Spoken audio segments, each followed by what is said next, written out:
تو اس لیے حضرت داتا علی حجویری رحمت اللہ علیہ، آپ کا جو زمانہ ہے، اس زمانے میں بڑے یعنی فتنہ یہ تھا کہ بعض لوگ فقیری کا دعویٰ کرتے ہیں۔ آپ کے زمانے میں بعض لوگ کہتے کہ ہم فقیر ہیں، ہم جو ہیں وہ فقیری کا دعویٰ کر کے اپنے آپ کو ولی اللہ ثابت کرتے۔ تو آپ نے جب ان لوگوں کو دیکھا تو آپ نے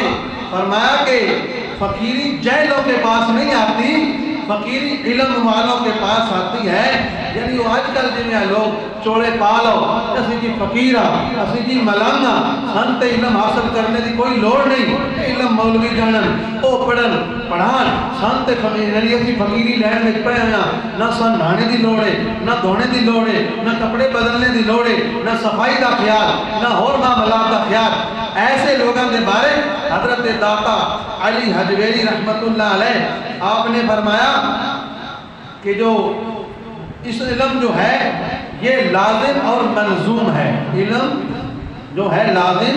اور ملزوم ہے، ان دونوں کا ہونا ضروری ہے۔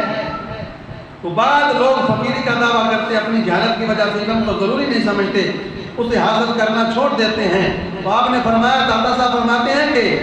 اپنی کتاب کشف المجوب میں کہ دین کی تکمیل کے لیے علم اور اس پر عمل دونوں ضروری ہیں، نہ کہ علم کے بغیر چارہ ہے اور نہ عمل سے چھٹکارا ہے۔ آپ فرماتے ہیں کہ علم فقہ جو ہے